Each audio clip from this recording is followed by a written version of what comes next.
बच्चों structure of atom में हमने लास्ट टर्म पे एक इलेक्ट्रॉनिक कॉन्फ़िगरेशन कर लिया था एसपीडीएफ के टर्म्स में। साथ में आइसोटोप, आइसोगास या आइसोटोन्स के वर्ड्स थोड़े बहुत देख लिए थे। आइसो इलेक्ट्रॉनिक की क्या है। ओके, नाउ रिटर्निंग बैक, हम बोर्स मॉडल से एक तरीके से आ चुके हैं। या बोर्स मॉडल से पहले रेडबर्ग ने एक डिस्कवरी या एक वेव्स के हिसाब से हाइड्रोजन का जो स्पेक्ट्रम बताया है उसको हम पहले पढ़ेंगे। स्पेक्ट्रम वर्ड हमें क्लियर होना चाहिए। स्पेक्ट्रम वर्ड क्या था? बेसिकली जितने भी टाइप्स की वेव या रेज आ सकती हैं उनका एक ऑर्डर्ड रिप्रेजेंटेशन स्पेक्ट्रम कहलाता है। और वन इलेक्ट्रॉन सिस्टम के लिए ही बोर ने कौन काम किया था? वन इलेक्ट्रॉन मतलब सिर्फ हाइड्रोजन के लिए कह लीजिए, और अगर कभी हीलियम है तो एक इलेक्ट्रॉन निकाल दीजिए, helium plus, lithium plus 2 and so on. तो वन इलेक्ट्रॉन सिस्टम के लिए हम जो यहाँ पे है स्पेक्ट्रम देखने जा रहे हैं। सबसे पहले रिडबर्ग ने वर्क किया और उसने एक फॉर्मूला रिडबर्ग का डिराइव किया, that is 1 upon lambda is equal to 1 upon lambda is equal to r z square 1 upon n1 square minus 1 upon n2 square। ठीक है, ये फॉर्मूला दिया है और इससे उन्होंने ये बताया है कि एक लेवल से दूसरे लेवल जंप करने पर कितनी वेवलेंथ या वेव नंबर डायरेक्ट कह लीजिए, क्योंकि आप जानते हैं 1 upon lambda is known as wave number. तो इस फॉर्मूले से उन्होंने n1 n2 की वैल्यू रख के ये बताया कि कब कितनी कितनी किस वेवलेंथ जो है उसकी वेव मिलेगी। ठीक है, तो जो हमें वेव मिल रही है या इससे जो वेव मिलेगी उसकी वेवलेंथ क्या होगी ये बताया। ठीक है, एक बार समझने की कोशिश कीजिए एक सरल भाषा में, इस भाषा को थोड़ा सिंपल करना। ये है हमारा न्यूक्लियस। ठीक है, और न्यूक्लियस के बाद बच्चों ये न्यूक्लियस भी थोड़ा नीचे ले आए हैं, ये न्यूक्लियस है नीचे ले आते हैं। ठीक है ना, अब इसके बाद ये हमारी शेल नंबर 1, ये शेल नंबर 2, ये shell number 3, shell number 4 and 4। ठीक है, क्योंकि आप पढ़ चुके हो और इसीलिए इलेक्ट्रॉनिक कॉन्सेप्ट बीच में डाला था कि आपके दिमाग में ज्यादा समझ में आए। और इतना वैसे भी आपको पता है कि न्यूक्लियस के बाद डिफरेंट शेल्स होती हैं, जिसे 10th स्टैंडर्ड में KLMN नाम दिया था। अब हम नंबर से देखेंगे। ये हमारी शेल नंबर 1 है न्यूक्लियस के बाद, ये 2 है, ये 3 है, ये 4 है। ठीक है, फॉलोड बाय ये बोर ने बात कही थी वैसे बाद में इन सब के रिजल्ट्स को मैच करने के बाद, लेकिन आप यही समझिए क्या कहना चाहते हैं। इन्होंने कहा है कि यहां से यहां तक इनके बीच में जो डिस्टेंस है ना, शेल नंबर 1 और 2 के बीच में यहाँ कभी इलेक्ट्रॉन नहीं मिलेगा। इलेक्ट्रॉन या तो शेल नंबर 1 में मिलेगा या शेल नंबर 2 में मिलेगा या शेल नंबर 3 में मिलेगा। इलेक्ट्रॉन बीच में सरवाइव नहीं करता, और ये बोर थ्योरी में बताएंगे ऐसा क्यों है कि इलेक्ट्रॉन बीच में क्यों नहीं जाता, इलेक्ट्रॉन सिर्फ इन्हीं दो पे क्यों होता है या शेल्स में क्यों होता है, या ये कह लो जहां भी इलेक्ट्रॉन मिला उसे शेल कह दिया। ठीक है, और उसके बीच में इलेक्ट्रॉन नहीं होता। ठीक, और ये मैथमेटिकली प्रूफ है कि ऐसा क्या होता है कि इलेक्ट्रॉन यही मिलता है। नाउ जब इन दोनों की डिस्टेंस फिक्स है तो इनकी एनर्जी भी फिक्स है। इसकी एनर्जी E1, इसकी E2, इस शेल की एनर्जी E3, इस शेल की एनर्जी E4। तो कंसेप्ट मैं आपको समझा रहा हूं क्या है कि हर शेल की एक पर्टिकुलर एनर्जी है, और जब तक इलेक्ट्रॉन उस शेल में घूमता है उस इलेक्ट्रॉन की भी एनर्जी उतनी ही होती है, ना उससे थोड़ी सी कम ना उससे ज्यादा। यानी एक शेल में इलेक्ट्रॉन जब मूव करता रहता है तो उसकी एनर्जी क्या रहती है? कांस्टेंट रहती है।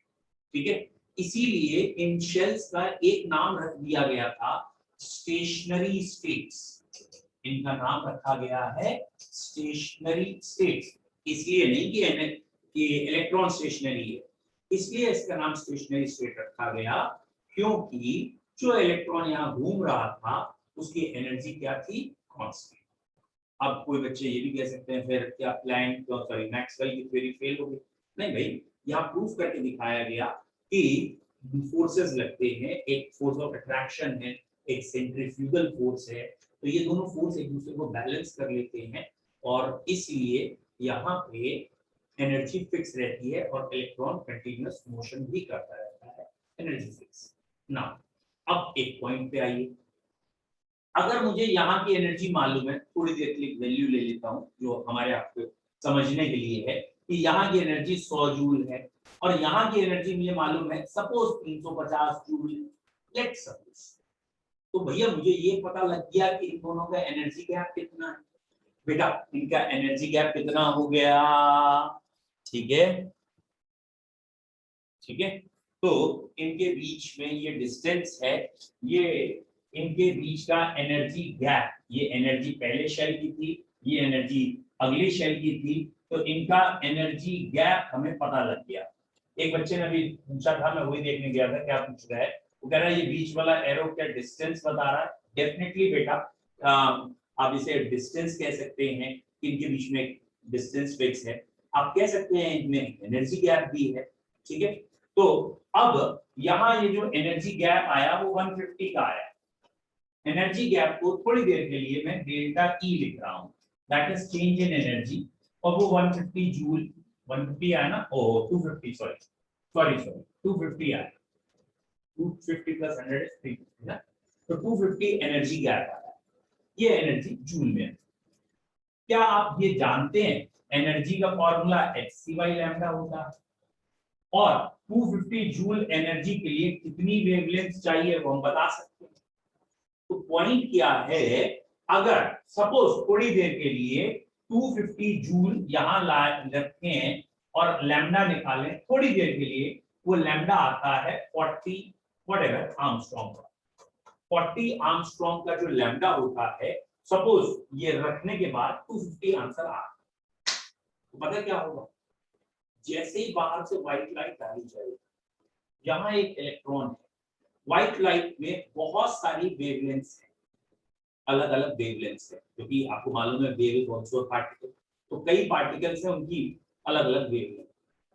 जो 40 आर्मस्ट्रॉन्ग वाला होगा, वो 40 आर्मस्ट्रॉन्ग वाला पार्टिकल ये एब्जॉर्ब करेगा, और जैसे ही वो 40 आर्मस्ट्रॉन्ग वाला एब्जॉर्ब करेगा, इसकी एनर्जी 250 से बढ़ जाएगी, और जब 250 से बढ़ जाएगी तो वो यहां जाके कूद जाएगा, वो पार्टिकल यहां से यहां शिफ्ट हो जाएगा। अगर उसी समय उसी व्हाइट लाइट में 30 आर्मस्ट्रॉन्ग, 50 आर्मस्ट्रॉन्ग, 60 आर्मस्ट्रॉन्ग का भी पार्टिकल है, तो ये एब्जॉर्ब नहीं करेगा, ये सिर्फ वो पार्टिकल एब्जॉर्ब करेंगे जो इसे डायरेक्टली या तो यहां से यहां कूद आए, या फिर यहां से यहां, या फिर यहां से यहां, ये कोई दूसरे पार्टिकल एब्जॉर्ब ही नहीं करते।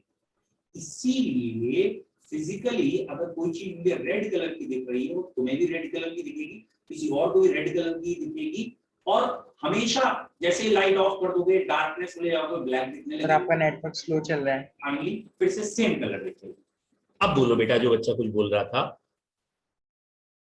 अच्छा, एक बच्चे ने कहा है योर वॉइस इज, सर आपका नेटवर्क इशू हो रहा था। हाँ बेटा,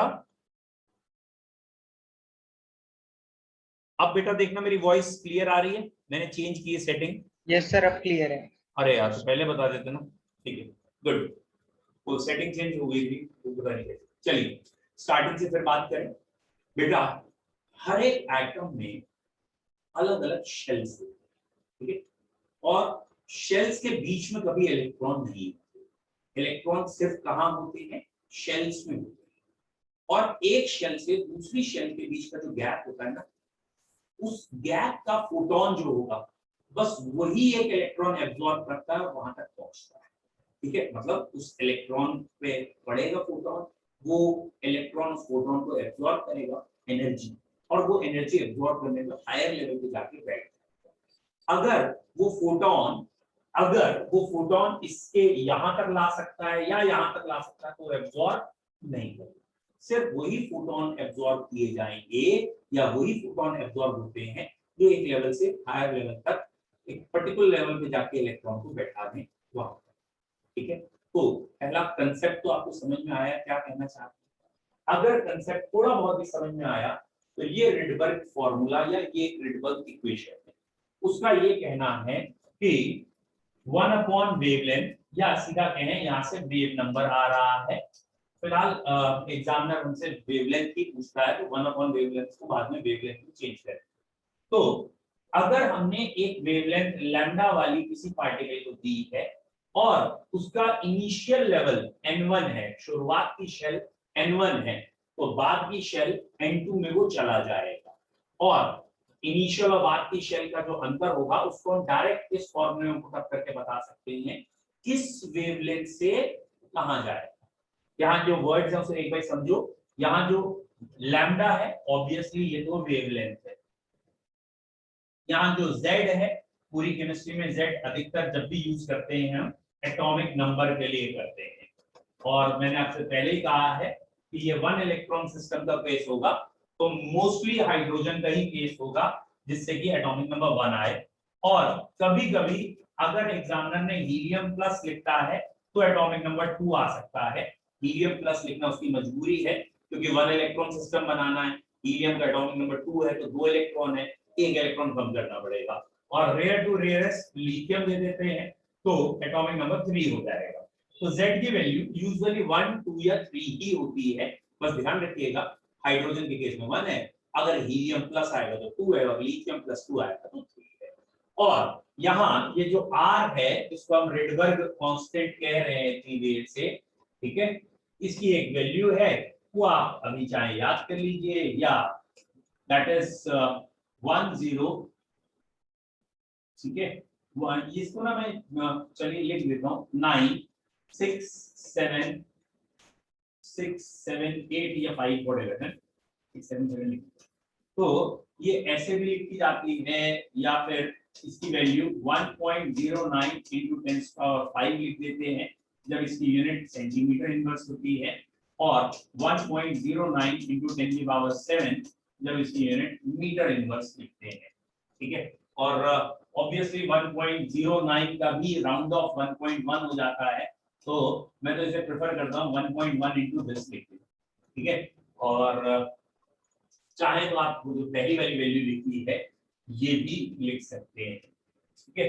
तो ये फॉर्मूला या रिडबर्ग के क्वेश्चन की स्टार्टिंग हो रही है। फिर से सुनिए बेटा एक बारी क्या स्टार्टिंग हो रही है। न्यूक्लियस के चारों ओर शेल्स हैं, इन्होंने लाइट डाली, और लाइट डालने के बाद इमिशन, स्पेक्ट्रम और एब्जॉर्प्शन अगर याद आ गया हो, या व्हाइट लाइट अगर इन्होंने डाली है तो एब्जॉर्ब होगी, तो एब्जॉर्प्शन स्पेक्ट्रम आएगा, और अगर इसी को हीट कर रहे होंगे तो इमिशन स्पेक्ट्रम आएगा। फिलहाल इसमें व्हाइट लाइट डाली, कुछ फोटोन एब्जॉर्ब हो गए, उससे इलेक्ट्रॉन एक लेवल से हायर लेवल जंप हो गए, थोड़ी देर बाद वो लोअर लेवल वापस भी आ सकते, ठीक है। तो अब कौन सी वेवलेंथ फोटोन एब्जॉर्ब करेंगे, तो इसके लिए उन्होंने डायरेक्ट फॉर्मूला दिया 1 upon lambda is equal to RZ square 1 upon N1 square minus 1 upon N2 square. इसमें कई अलग अलग साइंटिस्ट ने अपने नाम के हिसाब से सीरीज बना दी है। एक पहली कहलाई है लाइनमैन सीरीज। लाइनमैन सीरीज में क्या कहा गया है, अगर N1 की वैल्यू 1 होगी और N2 की वैल्यू 2 से लेके कुछ भी हो सकती है अप टू इनफाइनाइट। अगर इलेक्ट्रॉन शुरू में हमारे फर्स्ट शेल में है और एक्साइटमेंट के बाद सेकेंड, थर्ड, फोर्थ किसी भी शेल में चला जाएगा तो वो N2 हो जाएगा। और इस सीरीज का जब भी आप वेवलेंथ निकालेंगे तो वो गारंटेड विजिबल से कम रीजन की आएगी, तो ये यूवी रीजन में लाइट आती है, अल्ट्रा वायलेट रीजन की वेवलेंथ इसमें मिलती है। तो लाइमन सीरीज में कभी भी लाइमन सीरीज कहा है एग्जामिनर ने, तो आपको ध्यान रखना है कि एग्जामिनर कहना चाहता है कि N1 की वैल्यू 1 रखो, बस इतना ध्यान रखो। Lyman series is a substitute word for N1 is 1, ठीक है। N1 1 रखना है, N2 क्या रखना है, न्यूमेरिकल में N2 क्या रखेंगे, 2, 3, 4 क्या रखेंगे। तो इसके लिए एग्जामिनर आपको या तो कहेगा, जो सबसे ज्यादा वो कंफ्यूज करता है, कि हाईएस्ट वेवलेंथ या लोएस्ट वेवलेंथ। तो बच्चों पहले कॉमन सेंस लगाना कि आपसे गलती ना हो। कॉमन सेंस क्या है, ये न्यूक्लियस है, ये फर्स्ट शेल है, ये सेकंड है, ये थर्ड है, फिर ये कहीं इनफाइनाइट लेवल आया, तो ये first second third and infinite. एक कॉमन सेंस की बात है कि बेटा ये एनर्जी गैप ज्यादा है या ये energy gap, it is a common sense. तो ये एनर्जी गैप कम है, यानी जब भी वो कहेगा ना कि मिनिमम एनर्जी गैप या मिनिमम एनर्जी लेके जंप हो रहा हो, तो n1 1 है और n2 की वैल्यू अगला नंबर 2 आ जाएगा। यहाँ पे मिनिमम एनर्जी कहा है। और बच्चों ये वाला पॉइंट बचपन से, मतलब काफी टाइम से आपको बता रहा हूं कि ये पॉइंट याद रखना है। फिर से देखना इस पॉइंट में क्या कहा है कि वो एनर्जी मिनिमम कह रहा है, एनर्जी और फ्रीक्वेंसी डायरेक्टली प्रोपोर्शनल है। जब वो ये कहेगा ना मिनिमम फ्रीक्वेंसी दी है, तो भैया लाइमन सीरीज में n1 1 रखेंगे और n2 2 रखेंगे, क्योंकि मिनिमम फ्रीक्वेंसी का मतलब मिनिमम एनर्जी होता है। लेकिन वो जानबूझ के फ्रीक्वेंसी या एनर्जी कहता ही नहीं है, वो जानबूझ के वेवलेंथ यूज करता है शब्द। अब जरा ध्यान दीजिए कि फ्रीक्वेंसी और वेवलेंथ इनवर्सली प्रोपोर्शनल, तो अगर फ्रीक्वेंसी मिनिमम है तो वेवलेंथ मैक्सिमम वर्ड आएगा। तो वो ये कहेगा लाइमन सीरीज है और जो हमने लाइट दी है वो मैक्सिमम वेवलेंथ की है जो ट्रांजैक्शन करा सकती है। तो कई बच्चों को लगता है मैक्सिमम, तो कहता है अरे मैक्सिमम इनफाइनाइट रखो। अरे भैया वेवलेंथ मैक्सिमम अगर कही है तो एनर्जी या फ्रीक्वेंसी मिनिमम कही है, और अगर एनर्जी कम दे रहे हो तो अगले लेवल पे जाएगा। तो बस ये जरा ध्यान रखना, जहां एग्जामिनर सबसे ज्यादा गेम खेल जाता है वो क्या है बेटा, ये वाला पॉइंट आप ध्यान रखेंगे कि एग्जामिनर अगर हमसे n2 लिखवाना, n2 की वैल्यू इससे जस्ट नेक्स्ट नंबर लिखवाना चाहता है, जस्ट अगला नंबर, तो इसके लिए वो वर्ड यूज करता है, इसके लिए वो वर्ड यूज करता है मिनिमम, मिनिमम एनर्जी और फ्रीक्वेंसी, या फिर वर्ड यूज करता है, और जहां गलती होती है वो ये वर्ड है मैक्सिमम वेवलेंथ, मैक्सिमम वेवलेंथ। तो आपको ये याद रखना है, एग्जामिनर n2 जब बोलेगा लाइमन सीरीज के लिए तो n1 तो फिक्स है 1 ही रखना है, n2 के लिए आपको थोड़ा सा सोच के रखना है, और वेवलेंथ आए तो थोड़ा ज्यादा ध्यान दीजिएगा। फ्रीक्वेंसी और एनर्जी में तो चलो ठीक है, मिनिमम का है तो हमारा ब्रेन रिस्पॉन्ड करता है ठीक है अगले लेवल में खुदा दे भाई मिनिमम का है। लेकिन जब वो कहते हैं ना मिनिमम वेवलेंथ या मैक्सिमम वेवलेंथ, तो जरा सोचना है वेवलेंथ मैक्सिमम, एनर्जी मिनिमम, अगले पे पूछेगा। सिमिलरली ये लास्ट वाले में भी एग्जामिनर गेम खेलता है। इस वाले में जब उसे एग्जामिनर को n2 की वैल्यू इनफाइनाइट रखवानी होती है, तो बच्चों वो या तो इसका उल्टा कहेगा, अगर आप समझ गए हो इसके लिए क्या कहेगा, मैक्सिमम एनर्जी और फ्रीक्वेंसी, या फिर मिनिमम, मिनिमम वेव। और एक और वर्ड इसके लिए यूज किया जाता है, it is also called as limiting line. Limiting line क्यों कहते हैं आप समझ ही गए होंगे, लिमिट मतलब इसके बाद और लाइंस नहीं आएंगी, इसलिए इसको हम कहेंगे लिमिटिंग लाइन। ठीक है, ये लास्ट लाइन आ गई एक तरीके से हमारी, इसलिए हमने इसको लिमिटिंग लाइन कह दी। तो पहली सीरीज हमारी आई लाइमन सीरीज।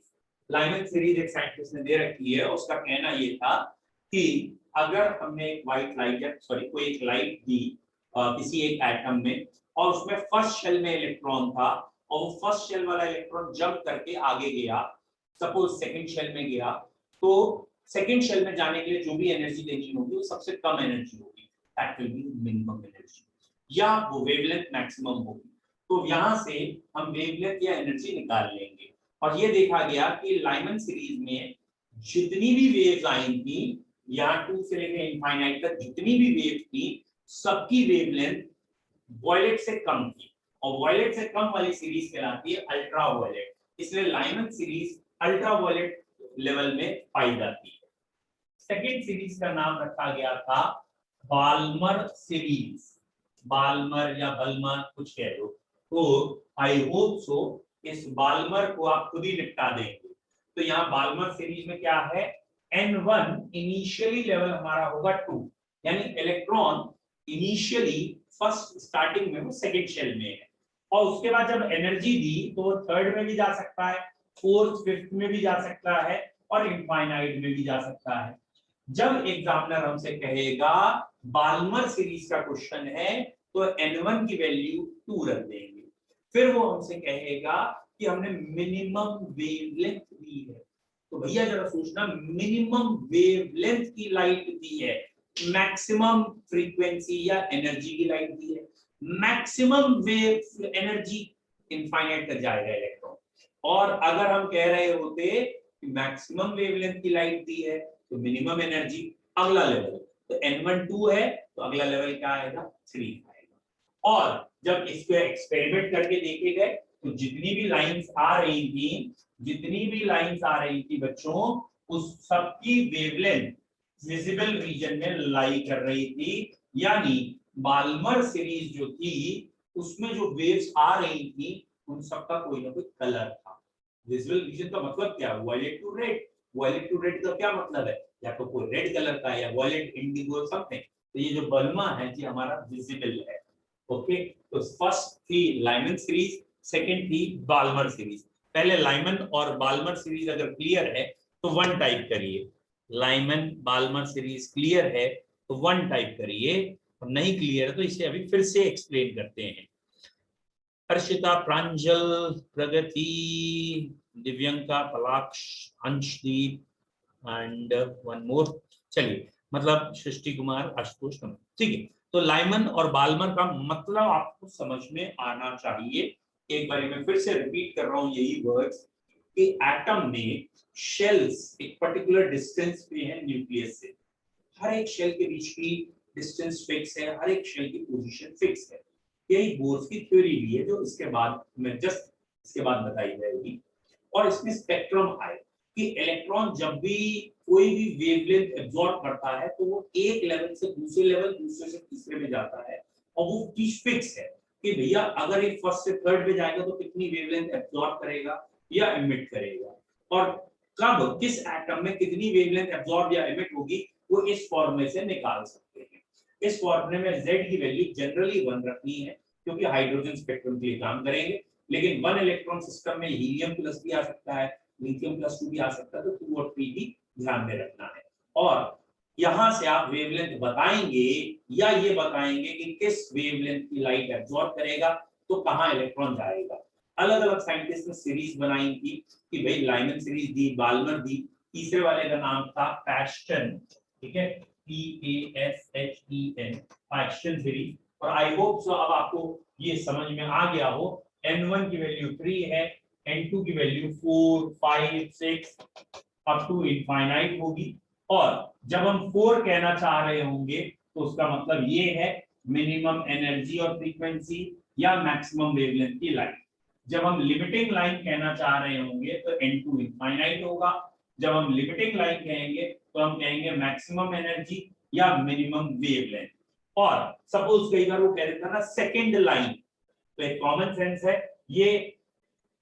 ये बेस लाइन या बेस थर्ड शेल पे इलेक्ट्रॉन था, फर्स्ट लाइन कहां से आएगी, फोर्थ से यहाँ फर्स्ट लाइन, फिफ्थ से यहाँ सेकंड लाइन, सिक्स्थ से यहाँ थर्ड लाइन, इनफाइनाइट से यहाँ लिमिटिंग लाइन।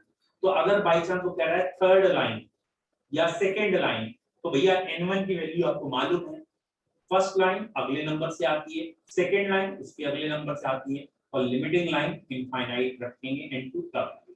मतलब N2 क्या रखते हैं ये बता रहे हैं।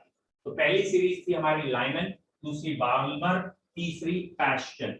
ये जो पास्टान सीरीज है ये इंफ्रारेड में आ रही है।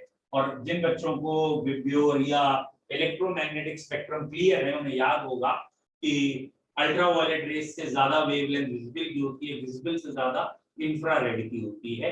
तो यहाँ पे ये जब न्यूमेरिकल सॉल्व करेंगे तो दिख भी जाएगा हमें कि अगर लाइमन सीरीज है तो सारी वैल्यूज जो आएंगी वो 4000 आर्मस्ट्रॉन्ग से कम आ रही होंगी। 4000 आर्मस्ट्रॉन्ग से कम अल्ट्रावायलेट होती है। 4000 से लेकर नियरली 7800 या 900 तक आपके पास विजिबल रीजन होता है, जिसको आप बाल्मर सीरीज कहेंगे। और जब भी 7800 से ज्यादा आपका आंसर आएगा आर्मस्ट्रॉन्ग में वेवलेंथ का, तब आप पेस्टल सीरीज कहेंगे।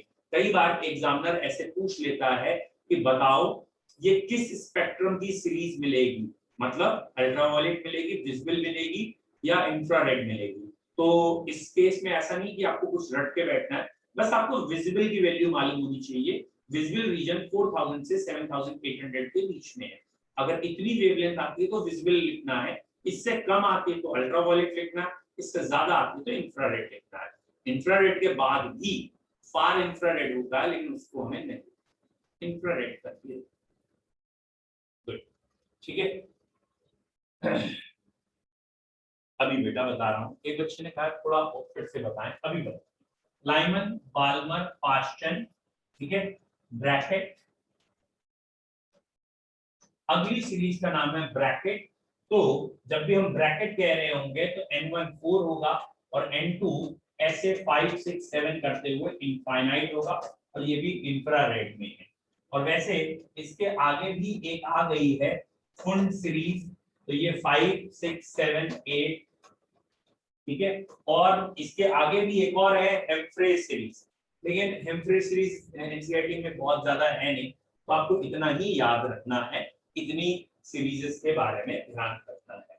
अब एक दो बच्चों ने कहा है क्योंकि एक बार थोड़ा सा फिर से बता दीजिए, तो मैं उन्हें फिर से एक बार थोड़ा सा बता रहा हूँ।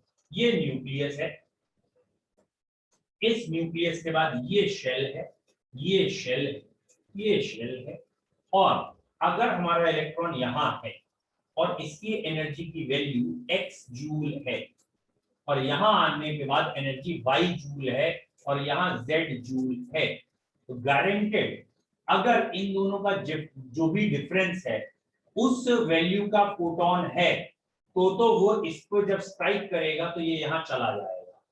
उस डिफरेंस से कम वैल्यू का फोटोन है, कम एनर्जी का या ज्यादा एनर्जी का, तो जंप नहीं कराएगा। और ये इलेक्ट्रॉन जब यहां जंप कर जाएगा तो ये जो फोटोन आया ये तो एब्जॉर्ब हो गया, ये एब्जॉर्ब हो गया, यानी व्हाइट लाइट पूरी आ रही थी, उसमें से ये वाला फोटोन तो एब्जॉर्ब हो गया। तो जितने बचे हुए फोटॉन्स हैं या बची हुई लाइट है वो रिफ्लेक्ट होकर हमें दिखेगी, and the spectrum form will be termed as absorption spectrum. इस एटम पे व्हाइट लाइट डाली, इसने कुछ लाइट एब्जॉर्ब की, वो हायर लेवल पे चला गया, बची हुई लाइट रिफ्लेक्ट हुई, वो रिफ्लेक्ट होकर हमारी आईज तक आती है, उससे हम कलर देखते हैं या उसका हम स्पेक्ट्रम बना लेते हैं। तो ये बात है कि अगर ये n1 1 है और n2 2 हो 3 हो, ये तो लाइमन ने जो वर्क किया था वो इस पे किया था कि फर्स्ट शेल में इलेक्ट्रॉन है और वो फर्स्ट शेल से फिर आगे कहां-कहां जंप कर सकता है, तो उसने जितनी भी वेवलेंथ निकाली वो सारी की सारी वेवलेंथ विजिबल रीजन से कम, यानी 4000 आर्मस्ट्रॉन्ग या 400 किलोमीटर से कम आ रही थी। तो उसने कहा ये लाइमन सीरीज है और ये अल्ट्रावायलेट रीजन में फॉल करती है। फिर आगे रिसर्चर्स में पता चला कि इलेक्ट्रॉन अगर बाय चांस एक्साइटेड स्टेट यहाँ पहले से हो और फिर ये आगे कहीं जंप कर रहा हो, तो इस सीरीज का नाम रखा गया है Balmer series. Obviously electron one electron system में तो पहले ही शेल में होना चाहिए, लेकिन ये माना गया है, ये आगे की रिसर्च थी कि अगर इलेक्ट्रॉन सेकंड लेवल पे है, एक्साइटेड स्टेट है पहले से, अब वो एनर्जी एब्जॉर्ब करता तो कहां जाएगा, तो विजिबल रीजन आएगा। फिर जब अल्ट्रावायलेट विजिबल डिस्कवर हुआ तो धीरे धीरे इंफ्रारेड रीजन की भी रेस डिस्कवर हो गई। ठीक है, आई होप सो ऋषिका बेटा अब आपका थोड़ा बहुत डाउट तो क्लियर हो गया। अदरवाइज यहाँ पे आप बस एग्जाम थोड़ी सी पिक्चर ब्लर हो जाती है ना जब हम आगे पीछे होंगे, क्योंकि कैमरा वो लेता है ऑटो फोकस। चलिए अब एग्जामिनेशन पॉइंट पे आ जाओ, हमारे एग्जाम में क्वेश्चन कैसे आएंगे, ठीक है, न्यूमेरिकल कैसे आएंगे। तो इन सीरीज पे न्यूमेरिकल यूजुअली ऐसे ही आएंगे कि आप सिंपली ये फॉर्मूला लगाएंगे और आंसर निकाल लेंगे। ठीक है, ठीक है, एक बार मैं आपको इस पे क्वेश्चंस का एक लुक दे देता हूं। ओके, अगर ये पड़ेगा ये एनसीईआरटी होनी चाहिए ना, नहीं सॉरी,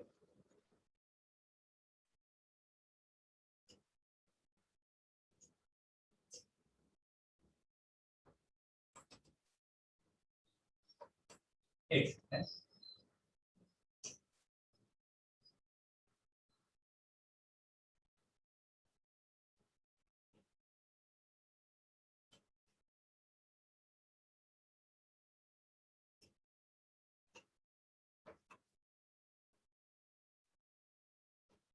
अच्छा बच्चों, अब हम यहाँ देख लेते हैं कि हमें कोई लाइनमैन बाल्मर फास्टन के न्यूमेरिकल अगर हमें डायरेक्ट दिख जाते हैं तो हम वो आपको डिस्कस करें। ठीक है, ये बोर्स थ्योरी के आ गए हैं। ठीक है, और ये नंबर ऑफ लाइंस के आ गए, एनर्जी है, मैक्सिमम नंबर ऑफ लाइंस है, बोर्स बोर्स। ठीक है, क्वेश्चन नंबर 17। ठीक है, मैं इसे इनलार्ज करता हूं। क्वेश्चन नंबर 17 बच्चों, क्वेश्चन नंबर 17 अगर आपको थोड़ा और फोकस हो गया हो, देखिए नहीं समझ में आ रहा तो मैं पढ़ के दिखाता हूं अभी आपको। क्वेश्चन नंबर 17 में ये कहा है, calculate the wave number for the longest wavelength transition in the Balmer series. Note करो, ये देखो इसने लॉन्गेस्ट वेवलेंथ, वही जिसे मैं मैक्सिमम वेवलेंथ कह रहा था, लॉन्गेस्ट वेवलेंथ ऑफ ट्रांजिशन, ठीक है, उसके लिए कहा है longest wavelength of transition in the Balmer series. तो अब ये न्यूमेरिकल कैसे करना है? ठीक है, बाल्मर सीरीज में लॉन्गेस्ट वेवलेंथ का न्यूमेरिकल है। तो बच्चों पहला पॉइंट ये रहा फॉर्मूला, वेव नंबर निकालना है, 1/लैम्डा इज वेव नंबर, यही निकालना है। आर की वैल्यू 1.09677 और व्हाटएवर 675 है या 8 है। ठीक है, 1.0967 1.09 into 10 पावर, अगर 5 लिखा है तो सेंटीमीटर इनवर्स आंसर आएगा और 7 लिखा है तो मीटर इनवर्स आएगा। ठीक है, फॉलोड बाय z, हाइड्रोजन के लिए क्वेश्चन है, z1 आएगा, 1 का स्क्वायर 1। अब बाल्मर सीरीज के क्वेश्चन है, n1 की वैल्यू 2 लिखी जाएगी और लॉन्गेस्ट वेवलेंथ है। बच्चों जब लॉन्गेस्ट वेवलेंथ है तो वो शॉर्टेस्ट या ये कहें जस्ट नेक्स्ट लेवल पे जाएगा, लीस्ट एनर्जी के लिए जाएगा। वेवलेंथ लॉन्गेस्ट है तो एनर्जी मिनिमम देनी है तो जस्ट अगले नंबर पे जाएगा। बस इसको मैथमेटिकली सॉल्व करना है और आंसर आ जाएगा। तो ये 9 हो गया, 4 हो गया, आई होप सो 36 हो गया, ये 9 4 हो गया, आई होप सो, है ना। 5/36 मुझे लग रहा है, तो nu bar is equal to 5/36 multiplied by this, whatever जो भी है, ये आपका मीटर इनवर्स, और अगर 5 कर देंगे तो सेंटीमीटर इनवर्स आ जाएगा। बोलो बच्चों, क्या इस क्वेश्चन, ये क्वेश्चन अगर आपको क्लियर है, क्वेश्चन नंबर 17 क्लियर है तो 1 टाइप करिए, नहीं क्लियर है तो 2 टाइप करिए। ठीक है, देव सिंह क्लियर है, क्लियर है, आशुतोष,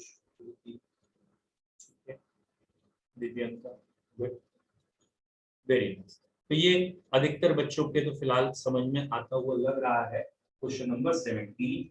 चलिए एक आध क्वेश्चन अगर और हमें दिख जाता है, वैसे ये सारे बोर से रिलेटेड है तो बोर के क्वेश्चन इसमें आ गए हैं, अब इसके आगे फिलहाल ये भी हो गए हैं, लेकिन मैं अभी अब इनको नहीं डिस्कस करूंगा। मैं कोशिश कर रहा हूं आपको अभी सिर्फ लाइनमैन बाल्मर तक क्वेश्चन दिखाने की। तो हाँ एनर्जी आ रही है, रुक जाओ।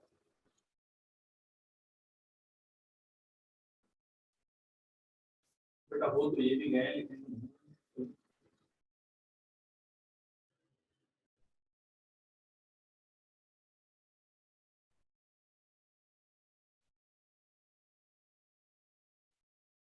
अब जैसे 46 क्वेश्चन है, फिलहाल यहाँ का नहीं है, लेकिन अगर आप समझ पाए हो 46 क्वेश्चन करके दिखाएंगे। ठीक है, 46 क्वेश्चन है, nitrogen laser produces a radiation at a wavelength of 337.1, ठीक है, 337.1 nanometre.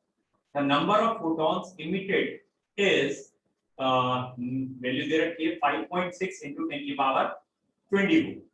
Calculate the power of this laser. ठीक है, इस लेजर की पावर बतानी है। तो अगर आपको समझ में आ गया हो तो ये वही क्वेश्चन है जो यूजुअली हम पहले करते थे, या ये कहें सिंपल वेव के लिए या प्लैंक्स क्वांटम के लिए कहते हैं, वैसे करेंगे। ठीक है, ओके बेटा, कर दूंगा। एक बच्चे ने अभी मैसेज भेजा है, मैं इसका आंसर देख रहा था लेकिन उन्होंने रिकॉर्डिंग मांगने के लिए। ओके, तो इस क्वेश्चन को कैसे करना है बेटा? Power is energy per unit time, तो energy is n times hc upon lambda, और यही एक तरीके से वर्क बाय टाइम होती है, यही पावर होती है। तो ये हमें इस समय निकालनी है पर सेकंड। नंबर ऑफ इलेक्ट्रॉन्स उन्होंने हमें बता रखे हैं, कितने फोटॉन्स एमिट हो रहे हैं, दैट इज 5.6 into 10 की पावर 24। यहाँ आप 5.6 into 10 की पावर 24 लगा देंगे, एंड h कांस्टेंट है, c कांस्टेंट है, और लैम्डा 337.1 शायद नैनोमीटर था, तो -9 लगा है। तो ये जो भी आंसर आएगा वो एनर्जी या जूल पर सेकेंड, एक सेकेंड में इतना है तो वो वॉट में चेंज हो जाएगा या पावर में चेंज, इसलिए ये आंसर। बोलिए, क्वेश्चन नंबर 46 आपको समझ में आया? गुड। 47 देखिए बेटा, 47 बहुत इजी क्वेश्चन है, थोड़ा ऊपर कर दे रहा हूँ। ये लीजिए 47, नियॉन गैस, ठीक है, generally used in sign boards, emit strongly 616 nanometre. ठीक है, तो ये जो वेव छोड़ रहे हैं उसकी वेवलेंथ कितनी है? तो वेवलेंथ निकल गई, तो फ्रीक्वेंसी निकालनी है। Distance travelled in 30 second. इसका ये जो सेकंड क्वेश्चन है ना, ये टीचर्स का फेवरेट है, बच्चों से नहीं होता, उन्हें ये लगता है। डिस्टेंस ट्रेवल्ड इन 30 सेकंड, और that is number of quanta present in 2 joule. मैं चाहूंगा बच्चों, ये जो 47 है इसके तीनों पार्ट आप आंसर मुझे करके दिखाइए, क्योंकि ये क्वेश्चन आपके फर्स्ट टर्म का फेवरेट में आता है, कई टीचर्स इसको पूछ लेते हैं। Neon gas generally used in signboards if it emits strongly at 616 nanometer। तो यूनिट से पता लग रहा है ये वेवलेंथ है। कैलकुलेट फ्रीक्वेंसी, और उसके बाद distance travelled by this radiation in 30 seconds। करिए,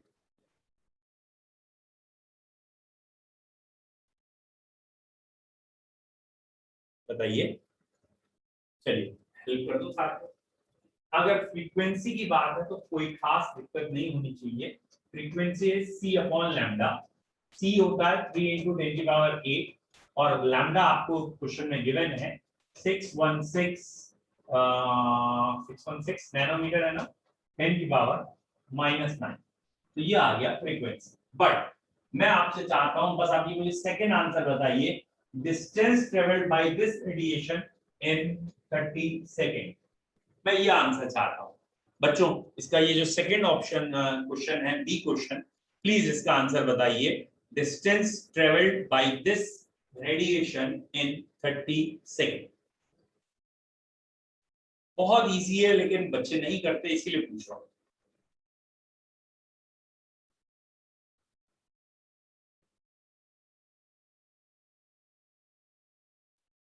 एक का भी आंसर नहीं आया अभी। Distance traveled by this radiation in 30 seconds। Oh my goodness, very good। एक बच्चे ने आंसर दिया है और सही भी दिया है, and the name is Ashutosh. बाकी लोग भी दीजिए बेटा। Very good Ashutosh. पता क्या है, बहुत इजी होने के बाद भी हम नहीं कर पाते, क्योंकि हम फॉर्मूलेस में घूमते रहते, कंसेप्ट नहीं दिमाग में रहते। नहीं तो इतनी देर में सिर्फ एक बच्चा आंसर देगा, इतने घटिया क्वेश्चन। Very good. तो मैं चाह रहा हूँ कम से कम एक और दे दे आंसर। अगर मैं आंसर बताऊंगा तो आपको अरे ये तो हमें पता था। पता है, अप्लाई नहीं हो रहा ना, ये पता है तो अप्लाई भी करो। अभी तक एक भी बच्चे ने आंसर और नहीं किया, एक के अलावा आशुतोष के अलावा। चलिए इसका आंसर मैं ही आपको बता देता हूँ बेटा। यहाँ हाँ अब एक आंसर आया, शुक्र है पलाश का, वेरी गुड। यहाँ सी गिवन है। What is C? सी तो मालूम है क्या है? C speed of light. Speed of light का क्या मतलब होता है कि 3 into 10 की power 8 metre distance is covered in 1 second. 1 second में कितने मीटर डिस्टेंस कवर्ड होती है? खत्म बात। 30 सेकेंड में कितने मीटर कवर होते? सॉल्व करो, यूनिटरी अप्रोच। 1 सेकेंड में 3 into 10 की पावर 8 मीटर है, तो 30 सेकेंड में 30 टाइम्स, और इसका 30 टाइम्स जब आप करेंगे तो ऑब्वियसली ये 3 3 9 into 10 की पावर 9 मीटर दिख जाएगा। खत्म। It is so simple.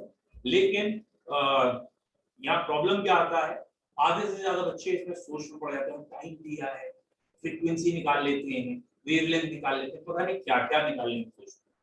तो भैया यहाँ सिंपल है, 1 सेकंड में वेव इतना डिस्टेंस ट्रेवल करती है, दैट इज वेलोसिटी, पता है हमें।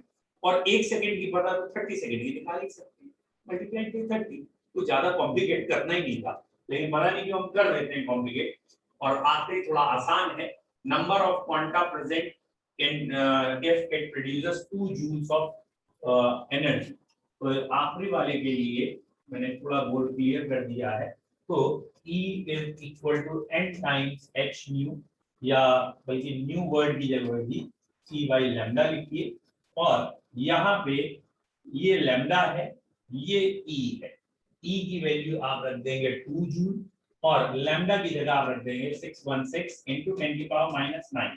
ये चीजें कांस्टेंट हैं, वो आपने याद कर ही ली होंगी, वो यहाँ रख दीजिएगा। तो ये n निकालने हैं, दैट इज नंबर, ये जो आपको निकालना है ये आता है।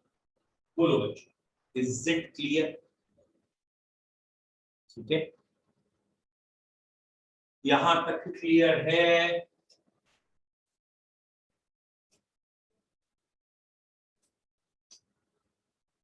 ठीक है, चलिए, वेरी गुड। ठीक है बेटा, आज यहीं तक रखते हैं। Have a nice time, bye. Thank you, sir. No welcome. Thank you, sir. Thank you, sir.